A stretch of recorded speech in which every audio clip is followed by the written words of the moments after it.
Mes amis, bien le bonjour. Alors j'ai lancé un enregistrement depuis une chambre, une sorte de studio d'enregistrement que j'ai préparé, mais malheureusement ça n'a pas très bien marché. J'avais beaucoup d'échos qui revenaient des murs, donc je suis embêté.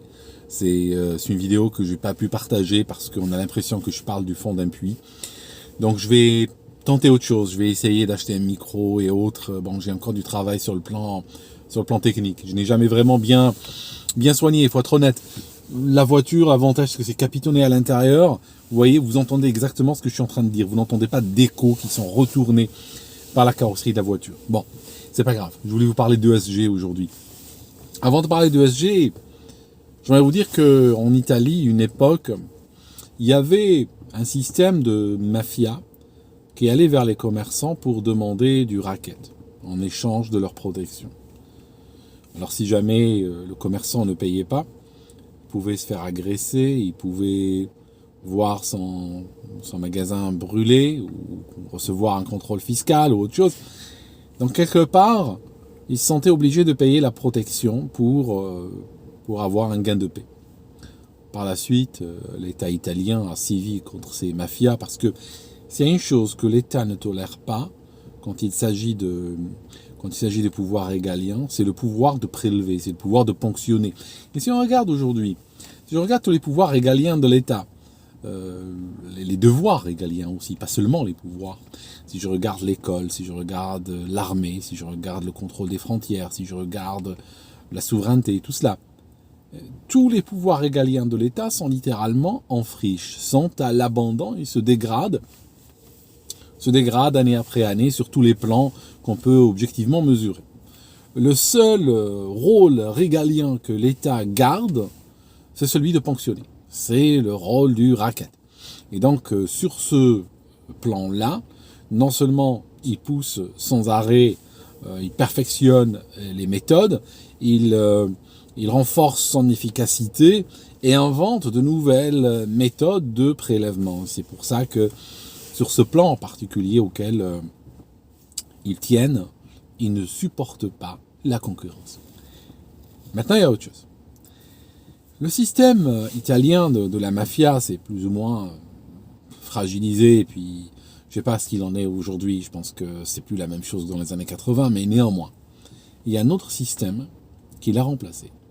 Alors c'est un système organisé idéologiquement, plus par des mafias, mais par une sorte de tissu d'associations idéologisées, avec une base très fanatisée, mais avec à leur tête des gens qui savent bien compter et puis qui transforment l'idéologie, qui transforment le militantisme en espèces sonnantes et trébuchantes. C'est quoi le système ESG? Alors, c'est les lettres ESG, c'est pour gouvernance écologique, environnementale plutôt, et sociale. Donc G pour gouvernance, E pour environnemental et S pour social. Alors quand on dit environnemental, il faut comprendre une seule chose. Ça parle du réchauffement climatique, qu'on a renommé en changement climatique. Parce que ça ne se réchauffait pas, donc on se dit l'un dans l'autre, on va l'appeler changement, et comme ça, qu'il fasse chaud, qu'il fasse froid, peu importe, on culpabilise toujours les mêmes et on les secoue, ils donneront de l'argent. Sachant que ça s'appelle environnemental, alors que selon même, si vous regardez les fameuses réunions, les COP, peu importe le chiffre qui vient après, si vous regardez ces réunions-là, il ne s'agit pas du tout d'écologie. La dernière, en Égypte, il s'agissait de répartition économique et il s'agissait de gender, de genre, d'accord, théorie du genre. Je ne sais pas ce qu'elle fout là, dans cette histoire, mais voilà, le genre. Maintenant, ces associations, ce qu'elles font, elles vont pousser un agenda donc lié à ce qu'elles perçoivent elles-mêmes comme étant luttant contre le changement climatique, avec des paramètres complètement et des prophéties totalement abracadabrantes, des prophéties qu'on nous sort depuis 50 ans. Il suffit juste de chercher les anciennes publications et des prophéties sans arrêt. C'est maintenant la fin du monde, il est trop tard, c'est fini, telles îles vont disparaître, tel pays sera englouti sous les eaux, telle ville va disparaître, etc. Il n'y en a pas une seule qui s'est réalisée. Par contre, la seule chose qu'ils ont réalisée, c'est énormément de bénéfices, énormément d'argent qui a été ponctionné aux gens sur le dos de cette idéologie. Le S dans ESG, c'est pour social. Comprenez woke, comprenez toutes les préoccupations woke de l'instant et toute leur lubie, toute leur folie qu'ils n'arrêtent pas donc d'améliorer, hein, qui n'arrête pas d'enrichir régulièrement. Je vous ferai peut-être une vidéo sur le sujet, mais on commence à atteindre des choses absolument ahurissantes sur ce plan-là. Eh bien, la compagnie qui est visée doit montrer une allégeance, doit faire des signes d'allégeance. Sinon quoi? Alors, ces cartels, qui aujourd'hui ont plus de puissance que certains États, eh bien, ces cartels sont capables de soumettre une société au chantage en touchant à l'argent. C'est-à-dire que elles ont déjà de grosses boîtes financières derrière, comme BlackRock par exemple. Elles ont déjà embrigadé des banques là-dedans. Les banques aiment bien toujours, parce que c'est tellement, c'est sur le plan purement économique, sur le plan social, la banque c'est littéralement de la vermine de la société, littéralement. Hein. Il n'y a rien de positif qui sort d'une banque. Et alors, ces banques, ces institutions ont besoin de compenser, ont un problème compensatoire. Ça veut dire qu'elles ont besoin de montrer qu'elles ont des responsabilités, qu'elles ont une forme de morale, qu'elles ont, enfin, de toute façon, même la mafia avait une morale, n'est-ce pas? Mais les banques sont très demandeuses. Donc elles ont été très rapidement embrigadées dans ce système qu'elles tiennent littéralement qu'elles pratiquent comme une religion d'entreprise, si vous voulez. Donc, ces groupes ESG tiennent donc la finance. À partir de là, elles vont menacer toutes les entreprises. Elles vont menacer les entreprises en leur disant on veut des salam alek, on veut des preuves, des signes de soumission, on veut des signes d'allégeance. Il faudra que vous nous montrez que vous faites quelque chose par rapport à notre idéologie. Et vous nous donnez de l'argent aussi, au passage. Donc on a des compagnies qui sont obligées de payer. Parce que si elles ne payent pas, que se passe-t-il? Elles ne reçoivent pas de crédit. Elles peuvent subir des appels au boycott, hein, des appels que des hystériques peuvent lancer sur les médias sociaux. Et après, ça sera relayé par les médias classiques qui sont toujours friands de ces malades mentaux qui hurlent, qui sont choqués. Et après, ça prend des proportions bibliques.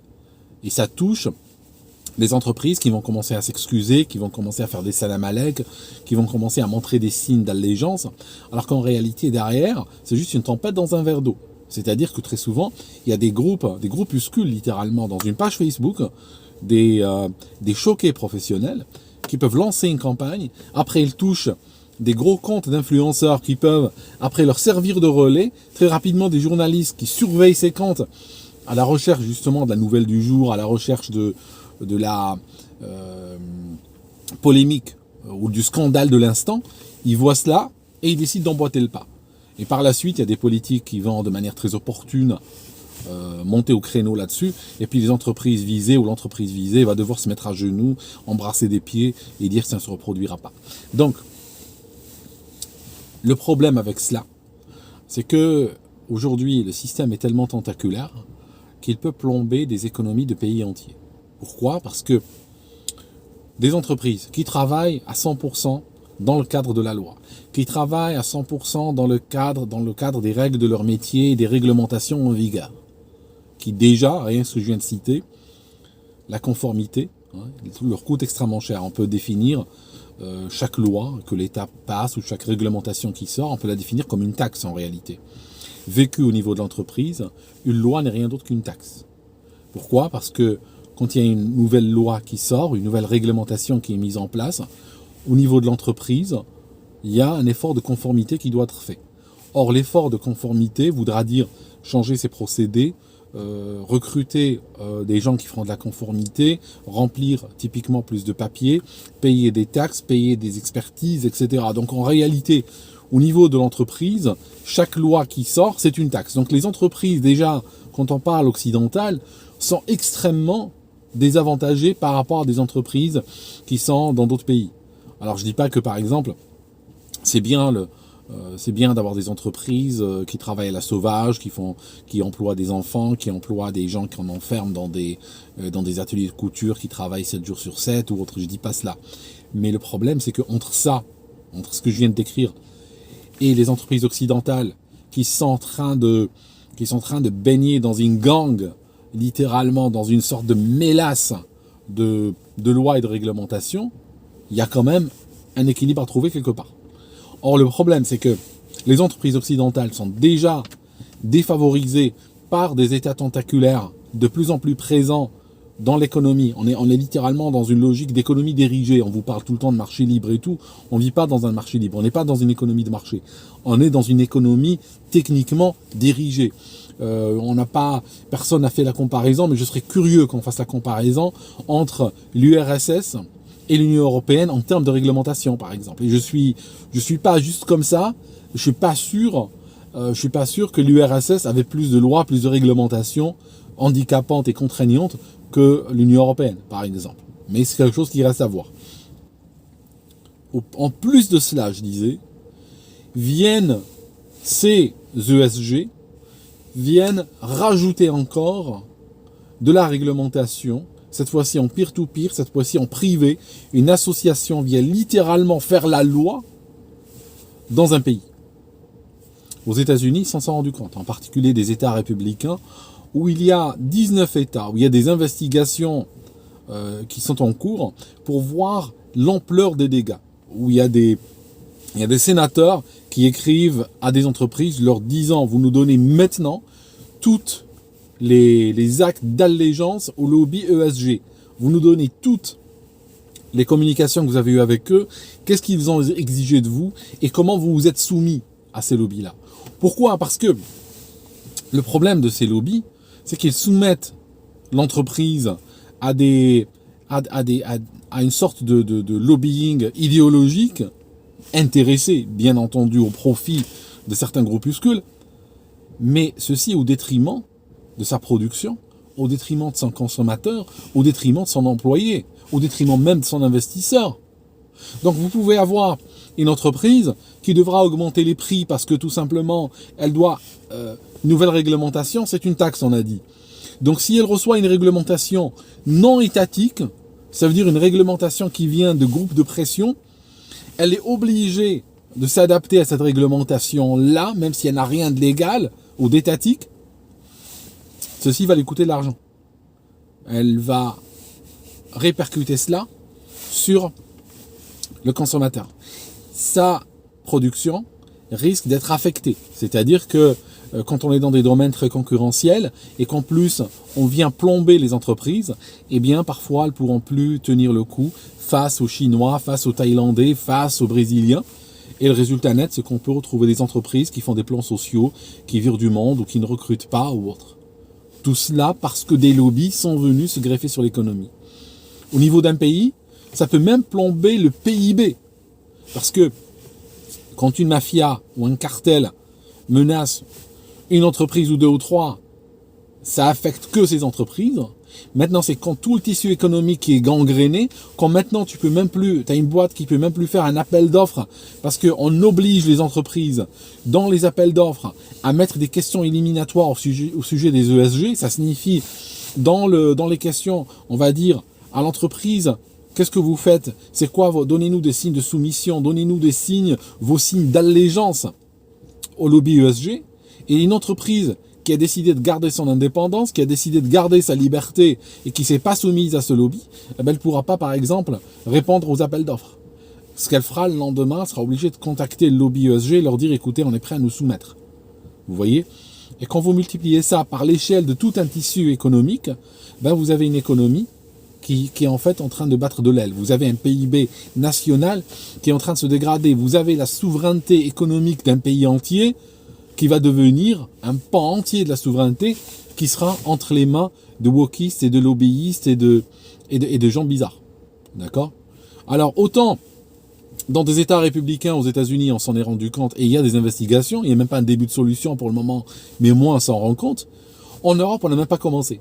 L'Europe, c'est un Eldorado de cela. L'Europe, il y a énormément d'entreprises qui sont rançonnées aujourd'hui, Et puis, personne, plan politique, il n'y a personne qui en parle. Hein.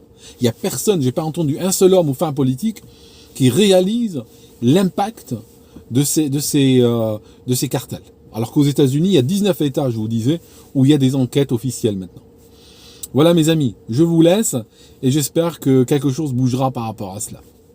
À très bientôt.